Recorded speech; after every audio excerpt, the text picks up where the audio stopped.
Okay, today is part 5, the final part in our series about the 10 animals that the Torah lists as being kosher. And we're going to talk today about identifying Chayos. So we have a couple of points. The first is, in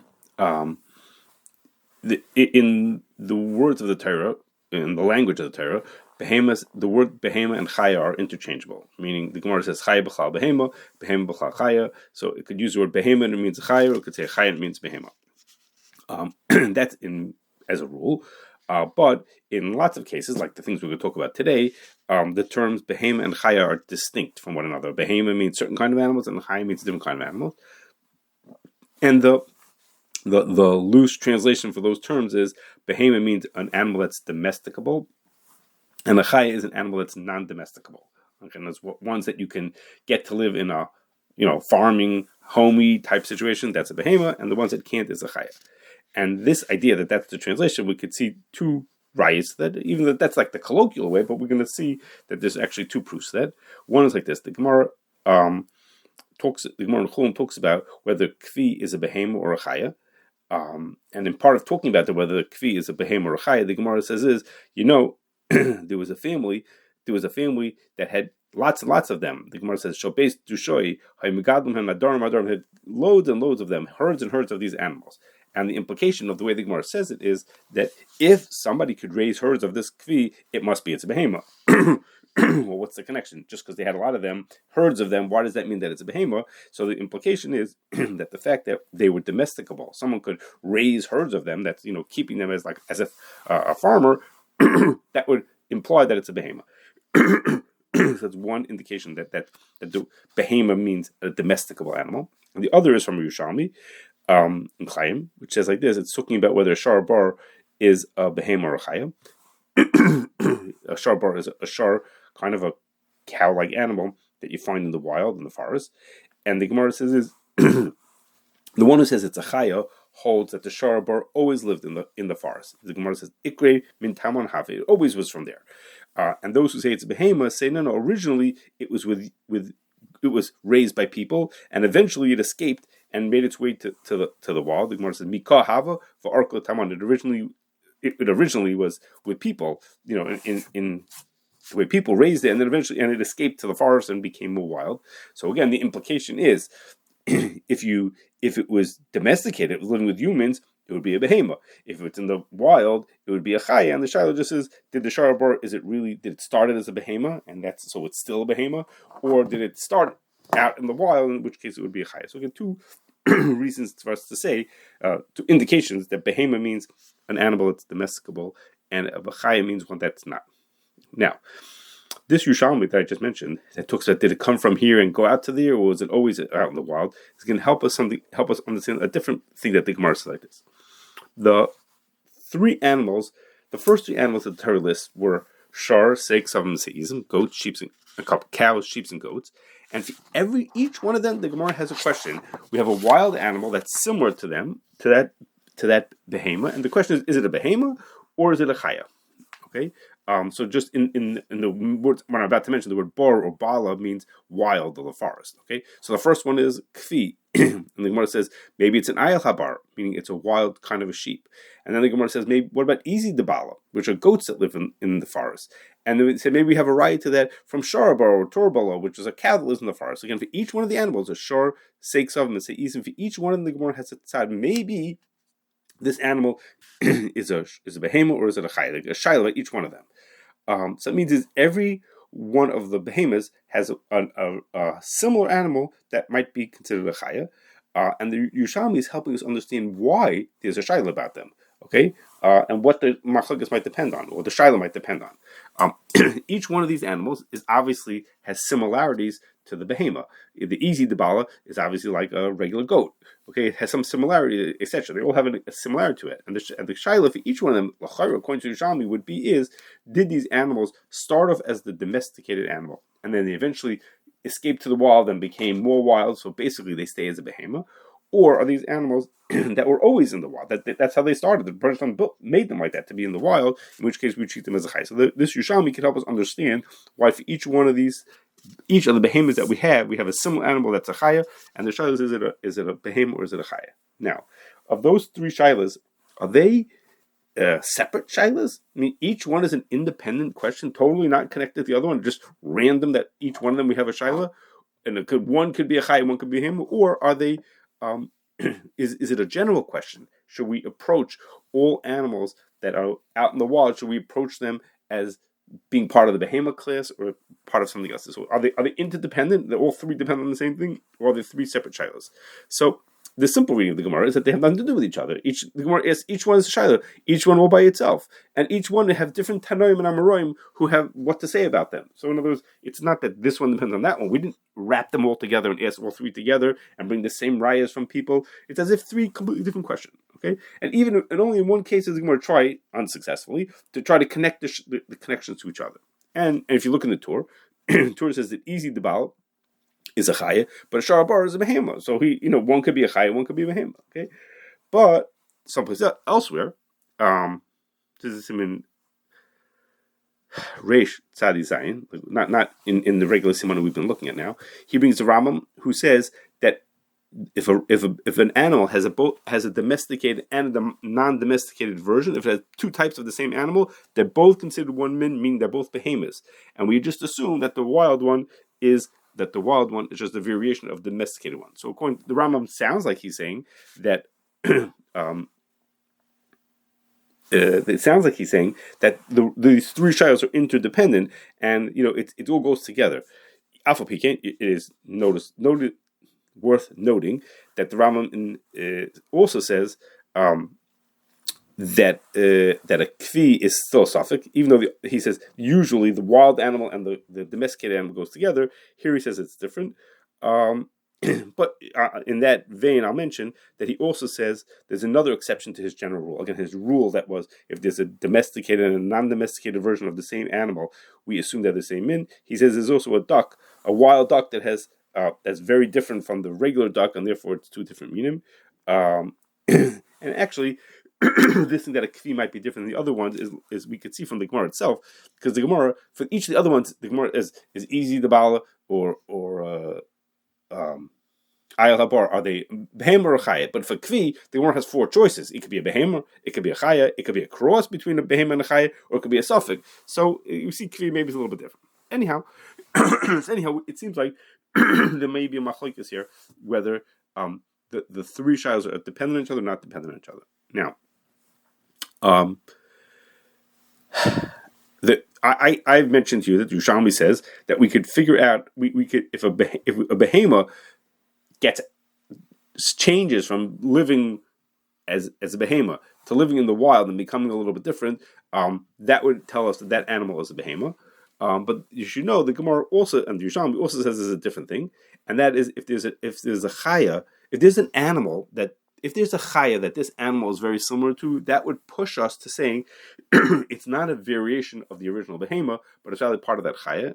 Two reasons to say that, because first of all, the Gemara says that maybe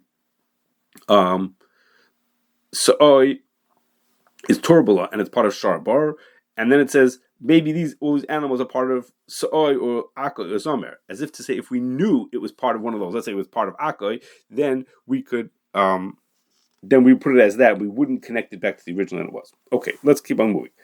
I mentioned many times through this series that horns and antlers and asacones are often could be the defining feature of what makes something into a min. This min is defined by the shape or the style or whatever, or the whether it's solid, etc. All kinds of details about the horn or the antler or the asacones could be exactly what tells us what makes one min versus another. Now, the Gemara also says, on Daf Notes that you could use horns. By looking at the horns, you could figure out whether an animal is a behemoth or a chaya. And when you first see that, you say, "Whoa, that's really helpful to us," because we could figure out now whether animals, behemoths, and chayas, which we'll see in a minute. Well, who cares? But in practice, this is not lamaisa. Even though the Gemara gives all kinds of details, it's not lamaisa. And the simple is because the Gemara gives several different types of very obscure terms to describe the kinds of horns that will tell you whether something is a behemoth or a chaya. It says mifutolas and kruchos and chaduras, charukos, and it's mivlu charukaihu. Okay, and the Rishonim have different opinions on what on what those words mean. So in practice, so the Gemara is giving a lot of descriptions of what it should look like, and this horn means this, and this horn means that. But what those actual terms mean is not so clear. And so, I mean, the Beis brings lots of these different cheetahs, as you would not be surprised to think about that, to the point, and he himself, and the Shach says, he says, because we can't figure this out, this is too unclear, which opinion means this and which means that, and which corner is exactly in this and that. He says Shach says we don't decide whether an animal is a beheimos or a chaya based on that, and you have to have a masari if the animal is a beheimos or if it's a chaya. Otherwise, you'd have to be machmer. We'll see what that means in a second, but you have to just assume you have no idea. You can't use these as a siman. In fact, the Beis Yosef brings a Rajba who's makel according to one shita, and he says, how would the Rajba know to be makel like that? Why would he should have been machmer, because it's a shaila of the rice if it's a beheimos or if it's a chaya. So he goes that far. He said even the Rajba shouldn't, so to speak, have taken a position on this.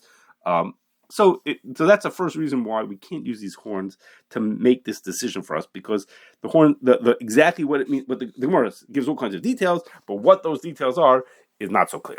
Okay, and the second reason is because the Gemara itself, who knew what those words meant, didn't know whether certain animals were beheimos or chayas. Okay, so they didn't use these simanim. So Taistak asks, wait a second, you don't know whether this animal is a beheimos or a chaya? Come on, look at the afternoon test, look at the horns, and that'll tell you whether it's beheimos or a chaya. That's Taistak's kasha. He says, what's going on here? Why would the Gemara not be sure whether it's a beheimos or a chaya if there are ways to tell whether it's a beheimos or a chaya? So Taistak says that the Gemara knows that there are some horns that are not so clear. And these animals have the horns that are vague. They're in between, they're on the border between this and this. Are they mufutalos? I don't know, whatever the different terms are. Are they chaduras and charukas and mivlchokai? All these kind of things. And some things that are on the line. They're not clear if it is or it's not. So the Gemara was musupik about it. So if the Gemara couldn't figure out certain animals, even though they knew what the words meant, and they knew what they were looking at, and they looked and they said, I can't figure out if this is yes or no. So that tells us we have to be that much more cautious to figure out what they are. And what I just said from Taisus is even more true according to the way the Sfasemis answers Taisus' kasha. Again, Taisus' kasha was, why didn't the Gemara just look at the horns and figure it out? And he says like this. He said, Chazal had a Messiah on animals, whether they were beheimos or chayas. They looked at this animal, they looked at a moose, and they looked at I don't know if they had a moose, but they looked at a deer, and they looked at a horse, and a cow, and they looked at the animal, and they knew if it was a beheimos or a chaya. And then they looked at those animals, and using what they knew were the beheimos and the chayas, they made up the rules. Okay, those rules about the horns is not, the Sfas says, is not halacha mishmusina. It's not a din. It's something that they made up. They said, we figured out by looking at these, based on our experience of knowing which one's beheimos and which one's are chayas, and looking at what their horns look like, they could come up with rules to say, if you see a horn, this is how you know if it's a this, or if it's a beheimos, or if it's a chaya. Okay, and the Gemara. So this is, and let me just answer his point before I get to my point. His end is, and therefore the ones that the Gemara said they weren't sure if it's beheimos or chaya is because they weren't sure. So the rules were made based on ones they were sure about, and the ones that they weren't sure about are ones that are obviously not included in those rules. Okay, you can't use the rules for those that they're not sure, because the whole rule came from ones that they were sure about. Okay, so it could be if this is according to Sfas Emes, when Chazal made these rules, they looked around town, they saw all the animals that there were, and they figured out, they made up rules based on the animals they were looking at. Did they include in those rules animals that were nowhere near them, that they never saw, that they had no Messiah on, they had no idea what their horns were supposed to look like? Maybe yes, maybe not. And it could be we're going to show up other animals in Vietnam or in, I don't know, the American Midwest. They're going to show up that are not going to fit into those rules, because the rules, the rules are not halacha mishmusina. We say, if that was the rule, then it applies to all animals. No, the rule is just a rule that was made up based on what was going on in town. It has nothing to do with, may not have applied to animals that were not around. Okay, so anyhow, thus, based on all this, we are not going to use, there's no way to use horns to tie different animals, beheimos or chayes. Okay, and now, for our final point is, what's the difference between whether an animal is beheimos or chaya? Excuse me. I have several nafkaminas to explain. And the first, like this: a behema, the isser of oisev yesbenoi leisishchatu b'yamechad applies only for behema, and also the Isser of Chaylev applies to a behema also, and behema has no mitzvah of Kisur Hadam if you shecht it. The opposite is true for Chayos. There is no Isser of Oisav Espanoi, there is no Isser of Chaylev, and you are mechuyev to do Kisur Hadam for Chayos and Oifas also, but here we're talking about just behema versus Chaya. So these three dinim, this is the more well-known dinim. Oisav Espanoi and Chaylev apply to behemoths and not to Chayos. Kisur Hadam applies to Chayos and not to behemoths. So those are the more well-known. Now, I'll mention in this context that the Shulchan Aruch says that if you're mesupik, whether animals are behema or a chaya, then you shouldn't eat the chaylev, and you should perform kisei adam without a bracha because it's a suffix. So you'll be machmir on this, and of course that's because of suffix rise l'chumra. So, so you would think, excuse me, if that's the reason, then what about chaylev that's only asur d'rabbanan? There's lots of things that we don't eat in an animal, lots of fats of an animal that we don't eat that are only chaylev midrabanan. They're yonik min chaylev, they're chaylev midrabanan. So maybe for those we should say, if we're not sure if it's a behemoth or chaya, it should be mutter because of drabanan lakula. The Pri Megadim says no, sorry about that. He says even so that karuv hula iser Torah, it's close enough to an iser Torah that you can't say, I don't know exactly what that means, but whatever it means is, he says you can't say safek drabanan lakula and eat those fats. Okay, so that's one group of nafkaminis in a behemoth and a chaya. Next is the Isser Deraisa of Basar B'Chalav only applies to meat from a behema, of course with chalav, but it has to be behema.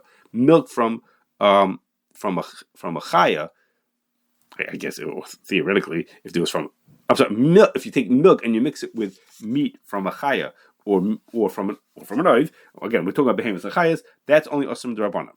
Okay, so in order to have the Isser Deraisa, you have to have meat from a behema, not from a chaya. So the memela, the Isser Bishul, and the Isser Hana are only applied to things that are asur d'oraisa. So if you cook, there's no Isser Bishul of meat from a chaya with milk, or meat from an oif with the milk, and there's no Isser Hana from those either. Okay, next, when you shech a behema, you have to give the Zroy l'chayim and keva to a kohen. That din does not apply to a chaya. Now it happens to be, the Shulchan Aruch brings, the accepted din is that this mitzvah only applies in Eretz Yisrael and only if the animal is owned by a yid. But that's sort of like on the side. The mitzvah itself, when it does apply, it's only for behemoths, not for chayas, and of course, and also not for oifas. Okay, and last is the mitzvah of bechor behemoth tahira, that you have to give the bechor, the firstborn of a behemoth Torah, has to give it to a kohen, and he brings it as a carbon. That's only for behemoths, and it does not apply to chayas. Now, there's a related din, which is meiser behemoth also only applies to behemoths, but not to chayas. But the Rambam and Shulchan Aruch bring that Chazal made a special takana that you should not separate meiser behemoth nowadays when there's no Beis Hamikdash. So it's not halach lamaisa. So the mitzvah of meiser behemoth is not halach lamaisa, but in its truth, it only applies to behemoths. Now, we've been saying that there's a machlokes whether the non-domesticated version of a behema is considered a behema or a chaya.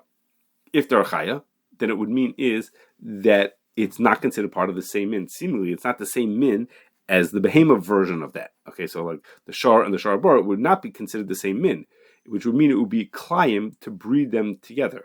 Okay, so this is not really a difference between a behema and a chaya. So it's I finished my behema and chaya differences. But the point is, if in practice we say that this is the behemoth and this is the chaya, seemingly that means is that it would be klayim to breed them with one another, and not because of the behemoth and chaya, but because seemingly they're part of different minim. Now, related to that is that there's an isser of lo sachrosh b'shar v'chamor yachtav to work two animals together. In the pasuk says for a shar and a chamar, and the B'Sheisha says there's a machlokes rishonim about what that isser is. According to Rambam, the isser deraisa is only if one animal is kosher and one animal is treif. Okay, so the isser deraisa is only by a shar and a chamar. Shar meaning a kosher animal, a chamar meaning a non-kosher animal. Other animals that are mixed together that are different, that are not the same min, is only asur d'rabbanan. So, for example, if I take according to the Rambam, if I took a shar and a shar bar, which are both kosher, so even if they're separate minim, it would only be asur d'rabbanan, even if a shar bar is a chaya. But the B'Sheisha brings that the Rosh says that any animals that would be an Isser Klein to breed them with each other are also included in the Isser Deraisa of a Sarchot B'Shar V'Chamar Yachtav. Even if they're both kosher, makes a difference. So according to him, a Shar Bar, even if a Shar Bar is a Chaya, and it's not the same min as a Shar, even though it would be Isser Deraisa to plow a field or to work together with a Shar Bar and a Shar together.